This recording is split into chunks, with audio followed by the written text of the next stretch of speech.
saya perawat Kesi yang dinas di ruangan ini diceritakan sampai jam 2 siang nanti. Saya akan merawat ibu hari ini. Nama ibu siapa dan lebih suka dipanggil apa? Panggil Adel aja mbak. Baik Bu Adel, hari ini kita mau ngobrol sebentar ya supaya berhangat dan saya tidak tahu apa yang sedang terjadi dan dirasakan oleh ibu. Bagaimana ibu perasaannya hari ini? Apakah semalam tidur banyak? Kurang nyenyak sus. Saya kesal dan takut semalam suara itu datang lagi. Oh, jadi semalam ibu mendengar suara lagi ya? Berarti masalah suara misterius yang kemarin itu sempat ibu ceritakan masih muncul. Iya mbak, masih sering mendengar di telinga saya. Baik, kalau begitu bagaimana kalau sekarang kita mengobrol tentang suara-suara yang selama ini ibu dengarkan? Tujuannya agar kita bisa mengenali suara itu dan belajar cara mengontrolnya. Apakah ibu bersedia? Iya mbak, boleh. Berapa lama ibu? Kalau 5 menit bagaimana? Boleh mbak, 5 menit saja. Ibu, sekarang ibu bisa ceritakan kepada saya suara seperti apa yang biasanya ibu dengar, apa yang dikatakan oleh suara itu. Suaranya menyuruh saya pergi mbak, katanya pergi dari sini, kamu tidak berguna bagiku, begitu terus. Apakah suara itu sering muncul atau sewaktu-waktu saja? Biasanya paling sering kapan bu? Paling sering kalau malam hari mbak, pas ruangan udah sepi, bisa muncul 3 sampai 4 kali. Oh, jadi munculnya saat situasi lingkungan itu lagi sepi ya, dan ibu sedang sendirian. Bener mbak, kalau lagi sendirian langsung kayak kedengaran. Lalu apa yang ibu lakukan kalau suara itu muncul? Bagaimana respon ibu? Saya cuma bisa tutup telinga terus. Saya teriak-teriak kesel karena suaranya ganggu banget mbak. Ibu Adel, apa yang ibu rasakan itu dan ibu dengar itu namanya halusinasi ya.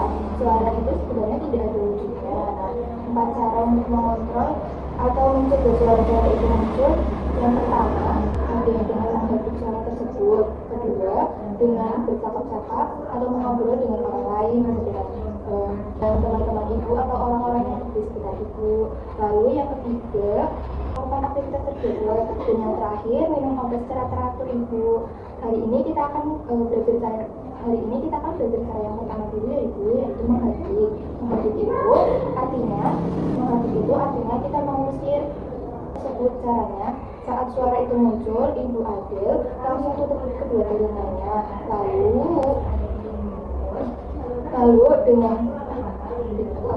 pejamkan mata dan bilang dalam hati atau dengan suara keras, tapi lebih baiknya dengan suara keras ya ibu. Bilang, pergi, kamu suara palsu, saya tidak mau dengar, kamu tidak nyata. Begitu ya bu, diulang terus sampai suara itu hilang. Nah sekarang saya praktikkan dulu ya ibu. Nanti setelah saya praktikkan ibu bisa langsung mempraktikannya. Jadi kedua telinganya ditutup, lalu ibu bilang, pergi. Kamu suara palsu, saya tidak mau dengar, kamu tidak nyata. Pergi kamu suara palsu, kamu palsu, saya tidak mau dengar, kamu tidak nyata. Pergi kamu suara palsu, saya tidak mau dengar. Jadi ibu, kedua telinganya ditutup, lalu bilang, pergi, kamu suara palsu, kamu tidak nyata, saya tidak mau dengar. Itu ibu. Ulang dikatakan itu kan, pergi, kamu suara palsu. Misalnya saya tidak mau dengar. Pergi, kamu suara palsu, aku tidak mau dengar, kamu tidak nyata. Baik, bagus sekali ya ibu Adel. Coba ulangi sekali lagi biar suaranya lebih mantap. Pergi, kamu suara palsu, aku tidak mau dengar, kamu tidak nyata. Betul sekali ibu sudah mempraktikannya dengan baik dan benar. Dengan cara menghadapi ini, kita masukkan dalam jadwal-jadwal harian ibu ya. Jadi setiap kali suara itu muncul, ibu bisa langsung menggunakan cara ini. Luar biasa sekali ya ibu Adel pahamnya dan gerakannya. Saya sangat menghargai usaha ibu. Bagaimana ibu perasaannya setelah melakukan menghadapi itu? Lebih tenang mbak. Saya jadi tahu apa yang harus saya lakukan kalau suara itu datang lagi. Ibu terlihat lebih rileks sekarang daripada sebelumnya. Terus ibu juga tampak fokus dan tampak memperagakan tanpa ragu. Nanti kalau suara itu muncul lagi sama ibu Adel sedang sendirian, kalau langsung praktikkan cara menghadapi yang baru saja dipelajari ya bu. Ibu, bagaimana kalau kita berusaha lagi di jam 10 pagi? Boleh mbak. Tempatnya nanti di sini lagi ya bu. Baik, kalau begitu saya kami permisi dulu ya, Ibu. Terima kasih hari ini sudah memberikan kesempatan yang